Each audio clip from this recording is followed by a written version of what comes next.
bibigay mo tong mga to kay Kylie ha, tapos pirmahan mo na ngayon para hindi ka na magahol sa oras. Teka, kuya, hanggang anong oras pa to? Ang kulit mo naman. Whole night nga.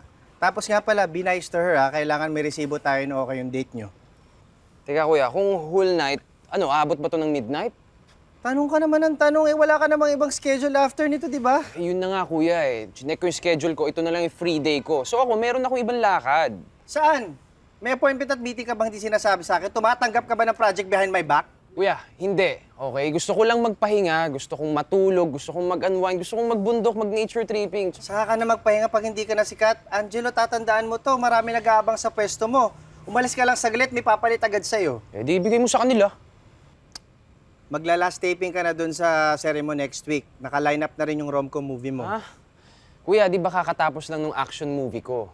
Pagpahingayin mo naman ako. Eh, yung director mismo nga yung nag-request sa'yo. Hindi tayo pwedeng tumanggi kasi hindi na tayo makakaulit. Tapos tong contest winner ayaw pang sumagot. So, hindi na tuloy.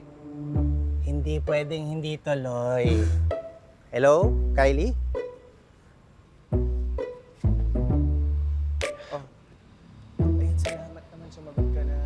Ay, musta na? Free ka ba tonight? Great. Okay, see you later, Jen. Hana? Hana, yeah. Oh, see you late. Allison? Sorry, Allison. So, see you late.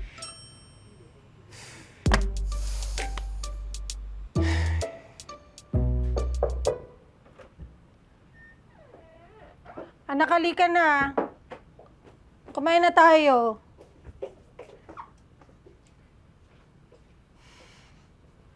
Anak, huwag ka naman na sanang magtampo sa akin dahil hindi kita pinayagang umalis. Bata ka pa kasi.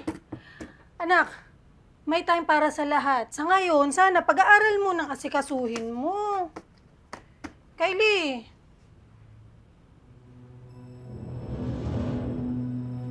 Kylie?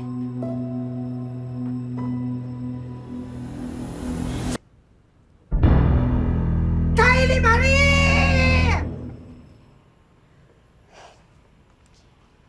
Kylie? I'm Miko. Buti dumating ka, kanina pa kita hinihintay. Oh my God! Angelo! I'm your #1 fan, sobra! You're late. Sorry kasi tumakas na ako sa bahay, tapos para mabilis nag-MRT ako. Tapos ang daming tao, sari-saring amoy. Mabaho na ba ako? Tara na, tapusin na natin to. Kylie, dito ka. Tuloy-tuloy lang kayo guys ha. Kunan ko lang kayo ng BTS kasi kailangan ko itong padala sa Superstar. Yan.